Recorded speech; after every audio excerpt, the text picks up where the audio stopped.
Hello, YouTubers, friends, compatriots, bootlickers, shills, Dutch, lacers, peasants, vassals, meat sacks, Benghazi watchers. I'm Useful Idiot. Welcome. And today I want to talk about this Hillary Clinton document that came out from the State Department. It talks about Libya. And this ties in pretty nicely with some of the other videos I've done recently. And brings up, for me, the idea of cynicism. And one of the things about cynicism is I'm constantly rewarded because cynicism provides me an accurate view of what's really going on, because I have to try to match my cynicism with the cynicism of the people who actually perpetrate these foreign policies. And in this instance, Hillary Clinton, how could I possibly ever be more cynical than Hillary Clinton?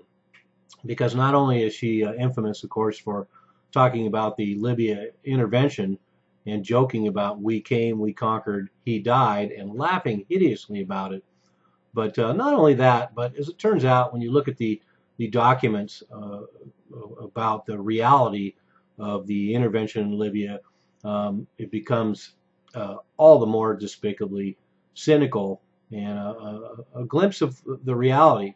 Because why I talk about cynicism is because on the surface, of course, once again we get this this line that we're going there to support some uprising and some insurgency against some despotic dictator, and we're bringing freedom to Libya. That was with the call for NATO to bring freedom to Libya, and they certainly had a fair amount of freedom for their citizens at the time Gaddafi was in power. But that's a topic that's been covered well in other videos. That highest standard of living in Africa, and lots of great benefits, including free school for people who lived in Libya. But so NATO goes in there and destroys this country, and then talks about freedom and democracy, etc.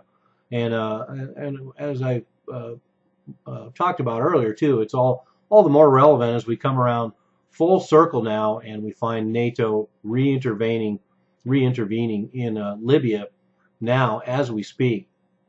So this tragedy continues to unfold and reveal new layers and new tragedies. But let's get to this document. It's from April 2011, another leaked document, and it reveals that Hillary Clinton's concerns going into Libya were the realities that we have all talked about out here in the alternative media, and that's the fact that Libya had 143 tons of gold and almost as much silver.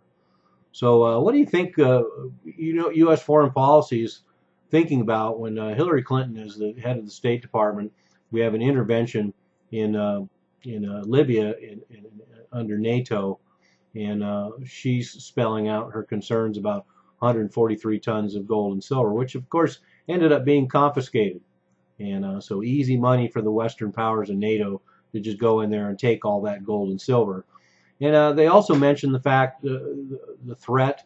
Hillary Clinton also mentions the threat of the Pan-African currency. So once again, it goes back to people knowing that that Gaddafi was really not a threat per se as a supporter of terrorism, as much as he was going to undermine the U.S. dollar and the petrodollar in Africa, conceivably creating a Pan-African currency backed by 143 tons of gold, which of course is a plan that he had discussed, so there was no secret there. And then also Hillary Clinton talking about continuing to expand French influence in North Africa. And fairly telling that here we have this document from 2011 that's talking about French influence in North Africa, and we have a huge influx in the last 4 years of the reintroduction of French military in North Africa, and reconfirming their influence in the region. Of course, going back to all their colonial roots.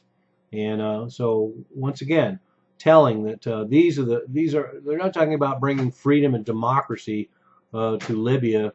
They're talking about gold. They're talking about the threat against the dollar. They're talking about continued post-colonial French influence in Africa. And then, of course, the kicker at the bottom, the desire to gain a greater share of Libyan oil production.